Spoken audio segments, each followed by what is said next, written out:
Darvin Ham has reached Plan L with the Lakers, which means he's going back to Plan A. A USC recruit swerves college football by pushing up his high school graduation date. And does anybody know what the hell is going on over at LAFC? Good morning. I'm James. This is your daily dose of sports and snark for the greatest sports city in the world, Los Angeles. This is the Faithful Angelenos Morning Report. So it is January 17th, 2024. It is a hell of a full day of news here at Faithful Angelenos. If you look to the column over yonder, so we don't have a lot of time to waste. Do you like being in the know about LA sports? Well, if you do, click the like button. Click the subscribe button. There's a notification bell. Hit that. It'll let you know we drop new content. Sharing is caring. Let people know we exist. By all means, comment. Although I shouldn't get back to you too quickly today. It is my wife's birthday. I have to show her that I care. Well, hey, before we go through the news and notes, a look at the scoreboard. Paul George scored 38 points, and the Clippers knocked off Oklahoma City 128-117. The Kings limp home. Terrible road trip. They fall in Dallas 5-1. Drew Doughty, though, scored his 150th career goal. He is second all time in goal scoring amongst Kings defensemen. The leader, that's Rob Blake with 161. Meanwhile, today, Dallas is at the Lakers at 5:30. Baby steps for the Lakers out of the abyss. The Lakers have won 3 of their last 5 games. Meanwhile, USC is at 12th ranked Arizona at 7. Do you remember when we all thought that both the Trojans and UCLA were going to be ranked this year, just like Arizona? Man, were we naive. Meanwhile, UCLA is at Arizona State at 6. But let's get to the news. Now, I hate the phrase juggling the lineup with Darvin Ham because someone might make the obvious reference to being a circus clown. Ham, though, has thus far utilized 11 different starting lineups in the first half of the season. 11. So what did he do for game 41, you ponder? He went back to the lineup that he opened the season with. Back in the starting lineup are Austin Reeves and D'Angelo Russell. Now, quote, for the foreseeable future, that's going to be our lineup, barring injury, unquote. That is what Ham told ESPN. Basically, it goes like this. After spending a lot of the post-in-season tournament rut trying to scrape together as much defense as he can, Ham just threw his hands up and said to hell with it. And now he's lurching completely in the other direction, seeking as much offense as possible. Now, don't get me wrong. The change did work in the last Lakers game because they won. But long term, I got to be honest with you. This is the first time I've actually wondered about Coach Ham. There were rumors recently that he might be on the hot seat. I didn't necessarily buy it, but now I'm starting to wonder. Because if you're wobbling that much in front of a cop, you're not even going to get a field sobriety test. They're just throwing you right in the back of the squad car. There's not a lot of stability going on in the Lakers locker room right now. And speaking of unstable, we can now add a name to the Idiot Scribe Lakers rumor board, which you can see in the second column over there. Some idiot scribe actually thinks the Lakers, oh, no. You're hearing all these rumors about how they want DeJounte Murray. No. This guy believes that the Lakers are actually chasing after Hawks center Clint Capella. Please stay with us as everything gets even more foolish with regards to Laker rumors. So there's a quarterback out in Georgia, a high schooler. Number 1 recruit in the land for the class of 2026. And then all of a sudden, nope, he's no longer the highest recruit for the class of 2026. He decided to push up his graduation to 2025. Now, maybe he's still the top recruit that year, maybe not. It all depends, depending on which news outlet you trust. But contrary to popular opinion, I do not believe quarterback Julian Lewis from Carrollton High crossed up Lincoln Riley or USC yesterday. You see, he already committed to playing for the Trojans. Changes like this, though, led the scribes to wonder if he's actually going to keep his commitment to USC. 24/7 Sports, then they listed 5 schools that are expected to try to persuade Lewis to break his promise. Now, what I would suggest is that Lewis sliding up to the class of 2025 actually works quite well for him and the Trojans. They don't have a quarterback in the class of 2025. There's also a legit chance that Miller Moss will be leaving by the end of next year anyway. So I don't think it's a shock to Riley that Lewis decided to advance his schedule up a year. Riley was already recruiting other quarterbacks in the class of 2026 in the first place. But if you look at Carrollton High, the coach there also led Trevor Lawrence, who won a national title with Clemson and currently quarterbacks the Jacksonville Jaguars. The coach hasn't badmouthed the idea of playing for USC. The coach is a bit of you could argue, is a bit of a quarterback guru for high schoolers, much like Lincoln Riley is for college players. I think the coach over at Carrollton coaches go-getters. And if you are a go-getter, wouldn't it make sense that Lewis wants to keep his career marching forward as rapidly as possible? Why play 2 more years of high school when you've pretty much already mastered that? You're the top recruit, right? So why not go to college as early as possible? Doesn't necessarily mean you don't want to play for USC. Their greatest flaw is the unknown. That is the assessment in soccer circles about the LAFC offseason, which is crazy because this franchise reached MLS Cup finals in consecutive seasons, right? They lost players on the back line, though. They're probably losing players in the midfield. It just hasn't been official yet. Very likely losing at least 1 player on the front line. They have multiple designated player spots, but they rarely use them. Their biggest threat on offense is claiming that he doesn't want to play there that much longer. I mean, if you look at LAFC, and even if you're a Galaxy fan and you hate their guts, you have to admit you're privately scratching your head and wondering what the hell happened in such a short period of time. Have they lost their ambition? The only offseason moves of note? Yeah, they added a recently retired Giorgio Chiellini as an assistant coach. I mean, big whoop.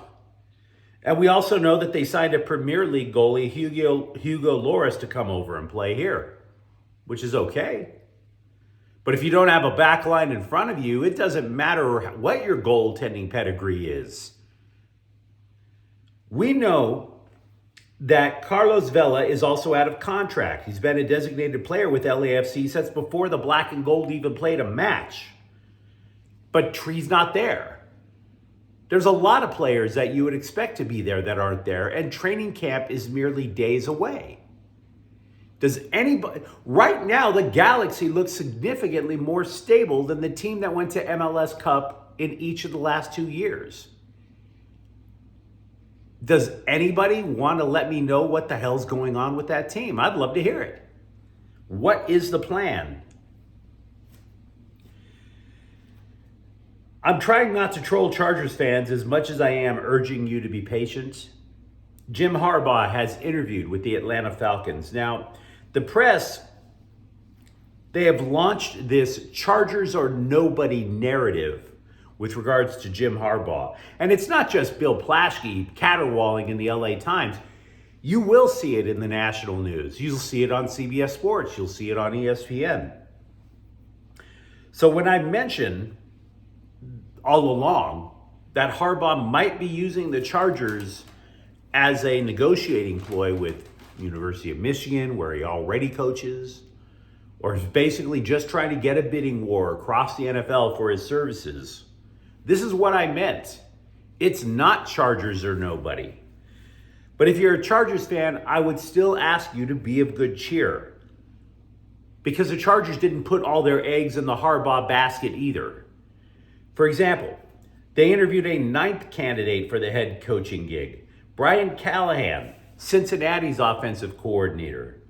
He's also the son of a former NFL coach who led the Raiders to a Super Bowl. So this guy knows how to put points on the board. They've also interviewed front office guys from Buffalo and will chat with the assistant GM of the Saints for the open general managing gig. So again, the scribes want you to be emotional about your team. Oh my God, we're going to be horrible. We didn't get Jim Harbaugh. The Chargers, to the Spanos' credit, the Chargers are being thorough. And they were open with you guys about it. They promised they would be thorough. So be patient. Wait until you see who they do hire before you start complaining. Clippers center Ivica Zubac will be reevaluated in 4 weeks due to a strained right calf. He did not miss a game all season long until this week when that calf first took him out. Now he's down for a month. Now, I wouldn't necessarily panic if you're a Clippers fan because that team is not built around their centers anyway. Mason Plumlee started Tuesday for the Clips. He scored 14 points, and that's not bad for what they want out of a center. And also, Plumlee just returned from injury, so we could assume he's ready to go. The backup is Daniel Theis. So they're not ruined by any means. Ivica Zubac going down for a month for the Clippers is not the same as Anthony Davis being out for a month with the Lakers. The Galaxy have officially signed striker Miguel Berry. They traded for the rights to negotiate with him from Atlanta United about a month ago. Currently, he's going to be slotted in as the backup striker to Dejan Joveljic.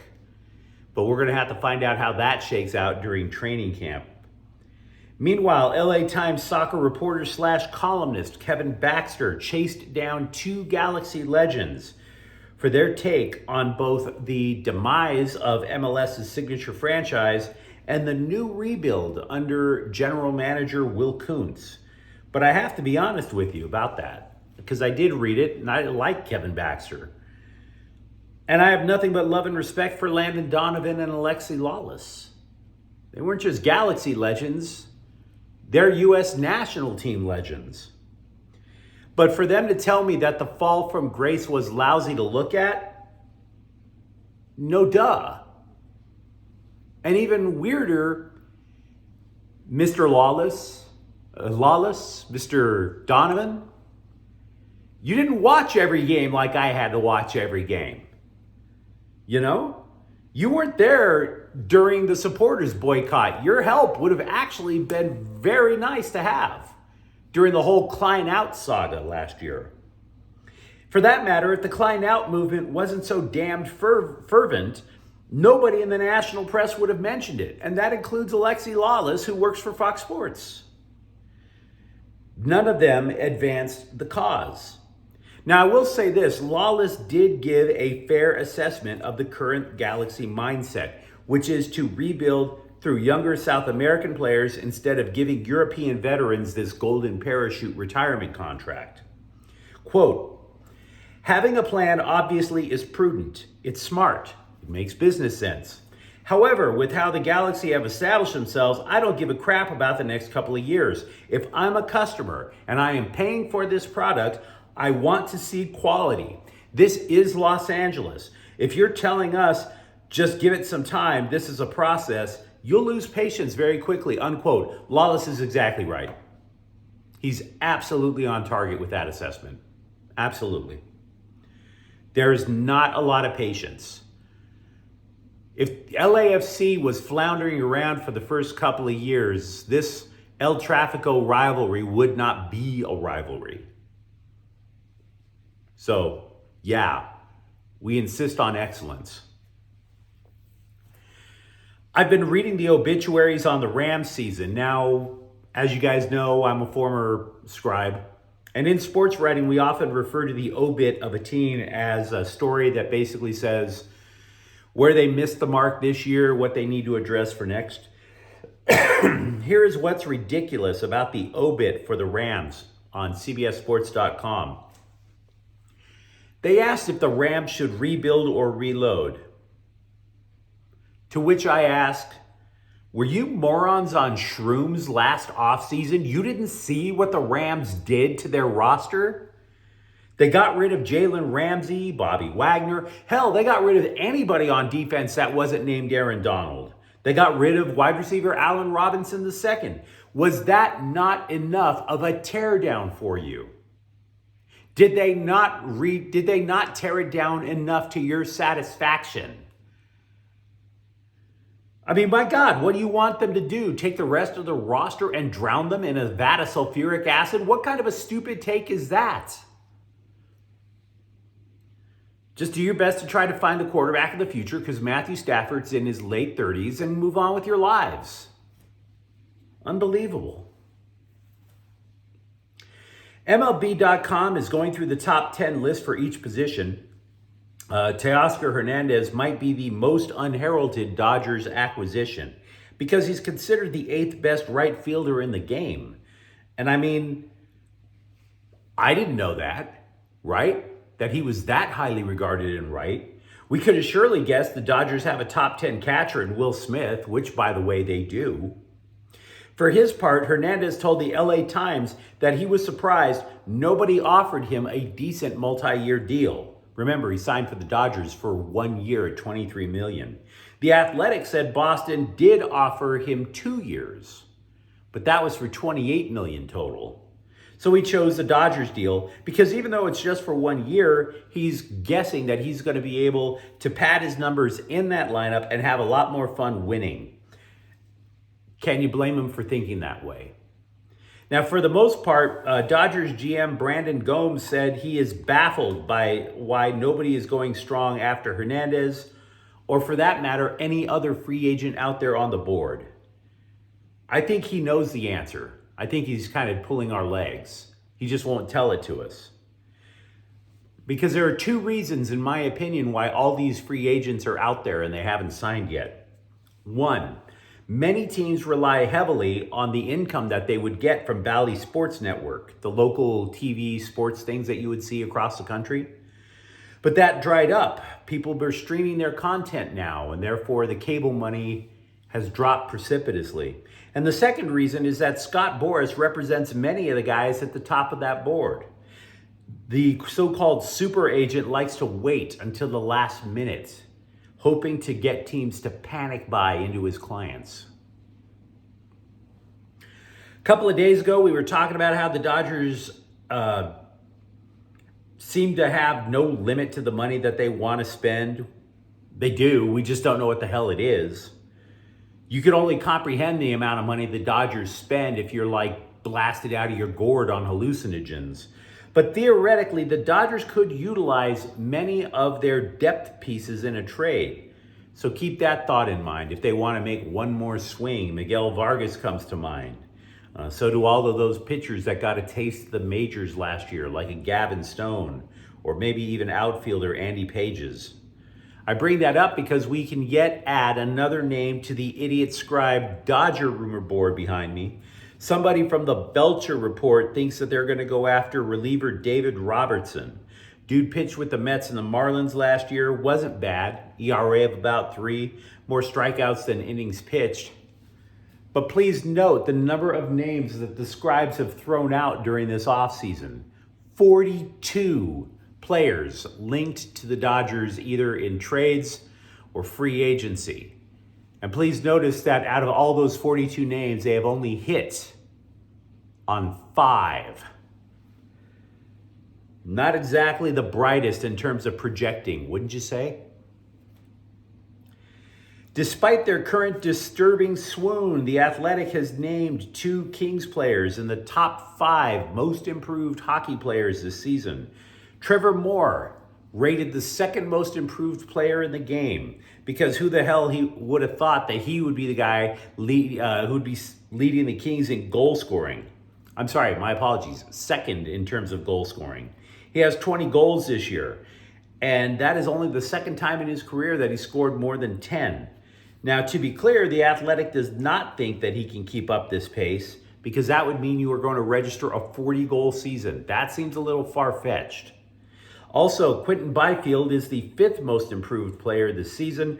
They lauded him for a newfound confidence with the puck and how his athleticism enables him to win battles for the puck. But you let me know what you think in the comments thread. Do you believe in Darvin Ham going back to the original lineup for the Lakers this year? Do you think that a high school quarterback pushing up his graduation date actually is harmful to USC? And if you enjoyed the content, don't forget to subscribe to Faithful Angelenos. We're talking LA sports every single day here. Thank you for watching.